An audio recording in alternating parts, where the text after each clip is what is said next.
And we say good morning from Dallas. John Kelly and Darren Pang. Welcome to Blues Game Day Live. Huge game tonight in the Central Division as the Blues and Stars meet for the fourth time in the regular season. Yeah, I'm looking forward to this one as well. I think one of the things, John, that the Blues have got to really focus on is ending games the right way, is making sure that they're real strong for 60 minutes.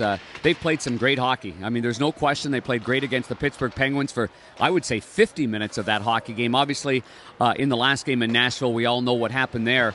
But by and large, they played a very, very strong game. You got to finish these games off right now. You have to have that strong mental attitude to say it's going to be a full 60. It might be 63. It might be 65, and then it might go into a shootout as well. But I'm a guy that looks at some of the positives, and I know that the Blues have played some really, really good hockey. This is not going to be easy. They've had 5 days off here, the Dallas Stars have. They're having an optional skate behind us, and they will be fired up and ready to go, knowing the importance of trying to catch the Blues. Yeah, Darren, are you concerned at all that the Blues, of course, what happened in Nashville on Tuesday could have a lingering effect tonight, or is that behind them? You know, one thing I have learned from this group of St. Louis Blues, JK, is they're a pretty mature team in terms of deleting the bad things. They have that ability to just go forward. And, I think for years under Ken Hitchcock, they went through it. So it was scrutinizing the way, you'd break down the video, you go through the video, you go through it again and again and again.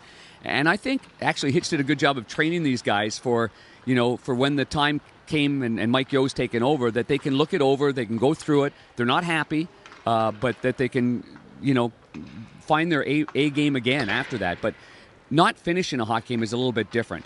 Their starts are good. It's what happens between the second and third period, to me.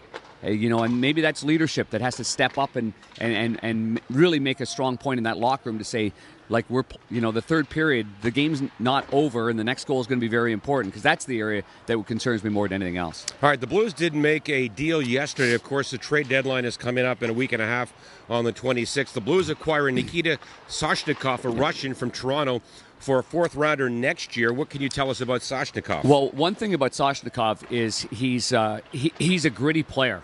And I know at his age, and he's not that experienced, but he's played almost 80 games in the NHL under a hard coach, certainly in Mike Babcock. I think it was a numbers game in Toronto.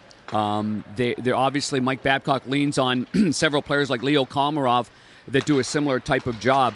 But Soshnikov, when I've seen him play at the NHL level, I've seen a guy get involved. I saw him get involved, in fact, confrontation-wise, physically with Vladdy Tarasenko in one of the games last year in St. Louis. But he's, by all counts, JK, the Blues have made a really good trade. A fourth-round pick next year.